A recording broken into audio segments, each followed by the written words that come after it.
अस्सलाम वालेकुम सिस्टर। बाजी कैसी हैं आप? अस्सलाम वालेकुम। अस्सलाम वालेकुम अल्लाह यारी साहब, कैसे हैं वालेकुम आप? अस्सलाम। अल्लाह का एहसान है, थैंक यू। आप खैरियत से हैं इंशाल्लाह? सबसे सबसे पहले तो आपके लिए बहुत सारी दुआएँ और खुदा आपको उम्र तूल अता फ़रमाए। Thank you sir. और थैंक मैं यू बहन। सबसे पहले आपका बहुत शुक्रिया अदा करना चाहूँगी, अ, क्योंकि मुझे पता है कि आपको अपनी तारीफ़ सुनने का बिल्कुल भी शौक नहीं है और आपको बिल्कुल भी दिलचस्पी नहीं है और आप बिल्कुल भी खुश नहीं होते। लेकिन फिर भी मैं आपको कहना चाहूँगी कि आप बहुत बड़ा रोल प्ले करते हैं हमारी मैं आपका ज़िंदगी में, खादिम, कि मैं आपका आपकी खादिम हूँ। वजह से आज हम किताब हुज्जत खोल कर पढ़ रहे हैं। अल्हम्दुलिल्लाह। वरना तो पहले हमारा कोई ऐसा जो है वो वास्ता नहीं पड़ता था। हमें कोई गर्ज़ नहीं होती थी कि हम पढ़ें कि नहीं पढ़ें, कि हमारे मौला का कलाम क्या है, बस हमारे लिए जो है वो मौलवी का फ़तवा हुज्जत होता था।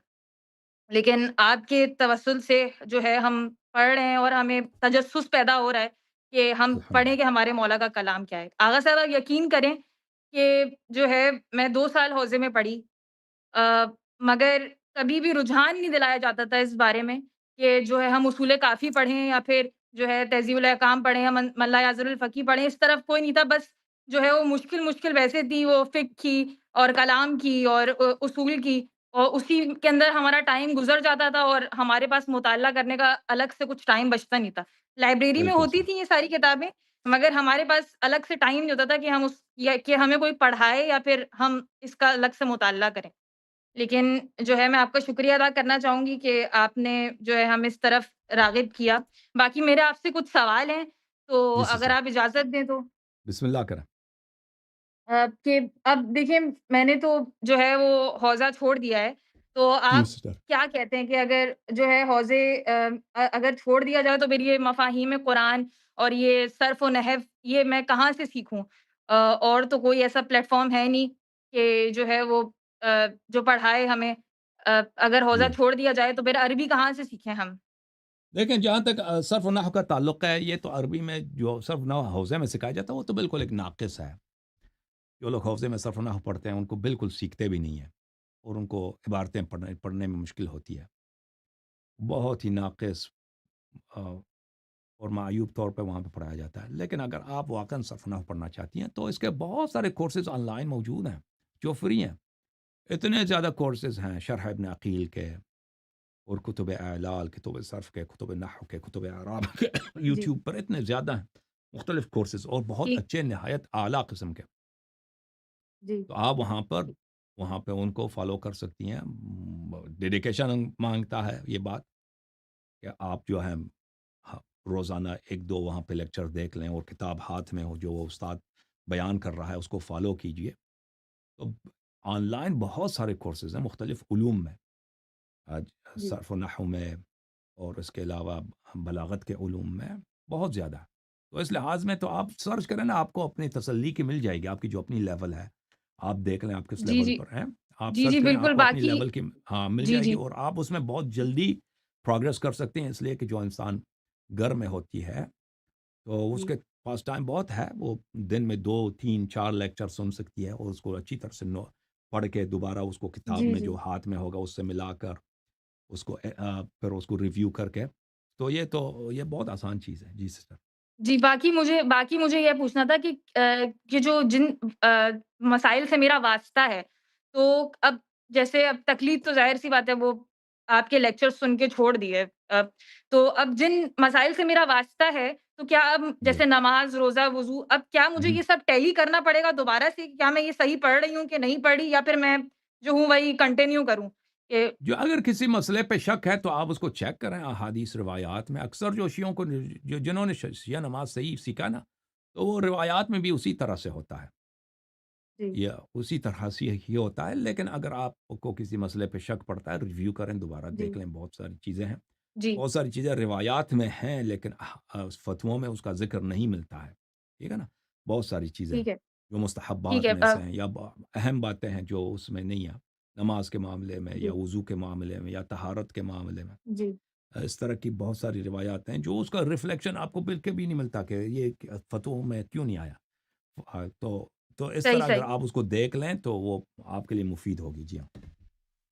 ठीक है, शुक्रिया। एक सवाल एक और है कि جو ہے میں نے آپ کی جو ہے تقریر میں سنا کہ علم رجال جو ہے وہ جو ہے وہ جماعت مخالف سے آیا ہے۔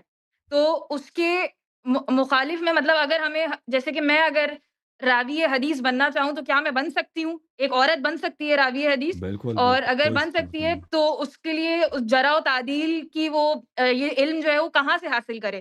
یعنی اس کا کوئی مستند دیکھیں کوئی ہمارے ذرائع ہاں کہ اس سے حاصل کرے؟ دیکھیں ہمارے ہاں جرح و تعدیل کا علم ہے ہی نہیں، شیعوں کے ہاں، اور کچھ علماء نے بنانے کی کوشش کی ہے، وہ ہے ہی نہیں، جب روات جب جا چکے ہیں، دنیا سے جا چکے ہیں روات، اور جب وہ زندہ جی، تھے کسی نے ان کے احوال جرح و تعدیل نہیں کی ہے، اور ان کے مرنے کے بعد بھی کسی نے جرح و تعدیل نہیں کی ہے، اور جو کتابیں لکھی گئی ہیں وہ جرح و تعدیل مثلا کتاب رجال الشیخ ہے، مصنف رجال کشی، یہ جرح و تعدیل کی کتابیں نہیں ہیں، یہ کتابیں اچھا، احوال ہیں مصنفین کے، اور احادیث ہیں روایات ہیں اہل بیت علیہم السلام سے بعض افراد کے متعلق۔ تو اب کس طرح آپ جرح و تعدیل کریں گے؟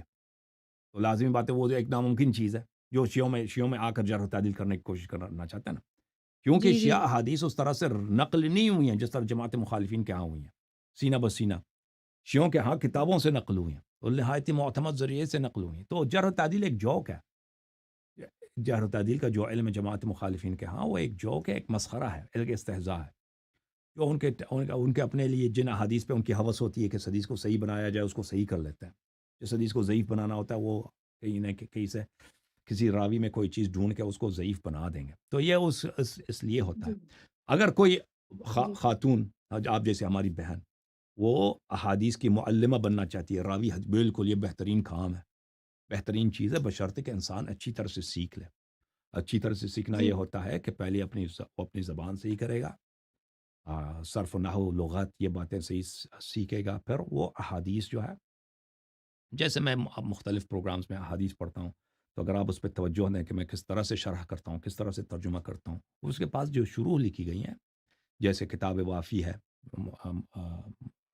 محدث فیض کاشانی رحمہ اللہ کی، یا کتاب ہے اللہ آپ کا بھلا کرے، کتاب روضۃ المتقین ہے، اس طرح کی کتابوں کو غور کے ساتھ دیکھا جائے کہ انہوں نے کس طرح شرح کیا۔ لازمی نہیں ہے کہ انسان ان کے ساتھ اتفاق کرے، لیکن انسان کا ذہن اور انسان کی سمجھ انڈرسٹینڈنگ احادیث کے متعلق اس سے بہت بڑھ جاتی ہے، وسیع ہو جاتی ہے۔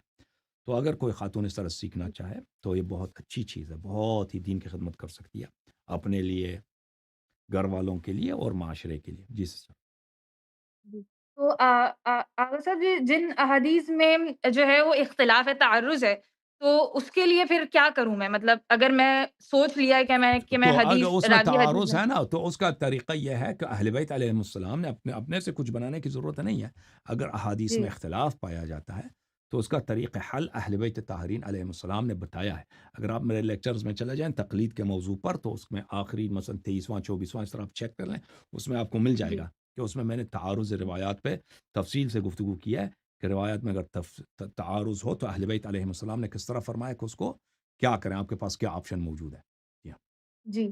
باقی میرا آخری سوال میرا یہ ہے کہ اگر جو ہے ایک شخص جو ہے وہ فضائل اور مصائب بیان کرتا ہے معتبر کتابوں سے اور وہ مجلس پڑھتا ہے، تو کیا اس کے لیے کوئی سند ہونا لازمی ہے؟ یعنی اگر میں مجلس پڑھتی ہوں تو یا میرے لیے کوئی سند ہونا لازمی ہے یا پھر میں راوی حدیث ہوں، میں تبھی جو ہے وہ مجالس پڑھوں، ورنہ جو ہے میں یہ تو توقع رکھوں کہ کتب میں مجھ تو پر کوئی سند تنقید لکھی ہے کر نا، سکے؟